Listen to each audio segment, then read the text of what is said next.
अगर मैं आपसे कहूँ कि एक ऐसा जीव है जिसके पास पैर नहीं फिर भी वो तेज दौड़ सकता है, जिसकी आंखें कभी झपकती नहीं और जो अपने पूरे शरीर को एक हथियार की तरह इस्तेमाल करता है, तो आप क्या सोचेंगे?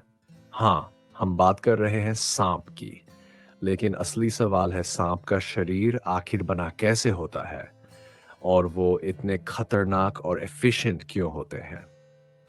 सबसे पहले समझते हैं स्ट्रक्चर यानी बनावट। सांप का शरीर 3 मेन पार्ट्स में डिवाइडेड होता है: हेड, सिंग, मध्य भाग और टेल।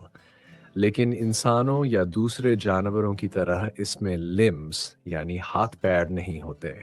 तो फिर ये चलते कैसे हैं? सांप के शरीर में होते हैं 200 से 400 तक वर्टेब्रे, रीढ़ की हड्डियां, यानी हमारी तुलना में 5-6 गुना ज्यादा। इन्हीं हड्डियों और मसल्स की मदद से सांप अलग अलग तरीकों से मूव करता है, जैसे स्लिदरिंग, साइड वाइंडिंग और रेक्टिलिनियर मूवमेंट। अब आते हैं स्किन त्वचा पर।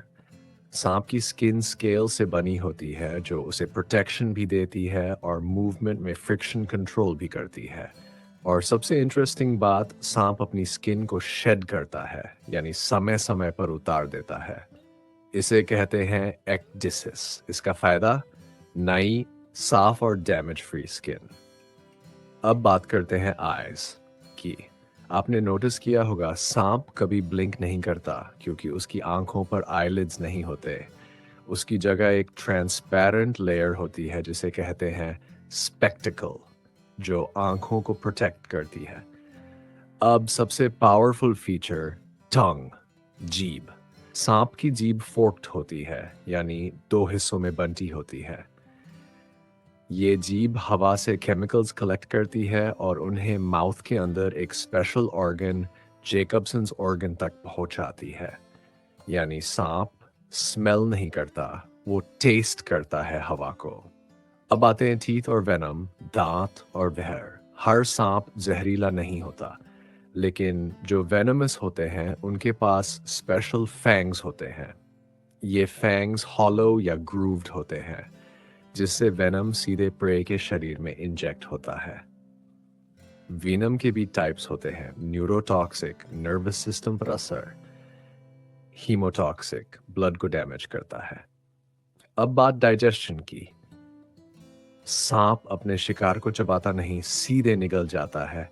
और यहां आता है सबसे शॉकिंग फैक्ट, सांप का जॉ फ्लेक्सिबल होता है। उसका लोअर जॉ 2 हिस्सों में बांटा होता है, जो इलास्टिक लिगामेंट से जुड़े होते हैं, जिससे वो अपने सिर से बड़े शिकार को भी निगल सकता है। अब सवाल, सांप सांस कैसे लेता है? सांप के पास लंग्स होते हैं, लेकिन ज्यादातर स्पीसीज में सिर्फ एक लंग फुली फंक्शनल होता है। और जब वो बड़ा शिकार निगल रहा होता है, तब उसका इनपायकिया बाहर की तरफ एक्सटेंड हो जाता है ताकि ब्रीदिंग कंटिन्यू रहे। और अंत में दी डिफेंस मैकेनिज्म, बचाव का तरीका। सांप सिर्फ जहर से ही नहीं, बल्कि कैमोफ्लेज, हिसिंग साउंड और बॉडी पोस्चर से भी खुद को बचाता है। कुछ सांप डेड होने का नाटक भी करते हैं ताकि प्रेडेटर कंफ्यूज हो जाए। कंक्लूजन, सांप का शरीर सिर्फ एक सिंपल स्ट्रक्चर नहीं है, ये एवोल्यूशन का एक मास्टर क्लास है। हर स्केल, हर मसल, हर मूवमेंट सर्वाइवल के लिए परफेक्टली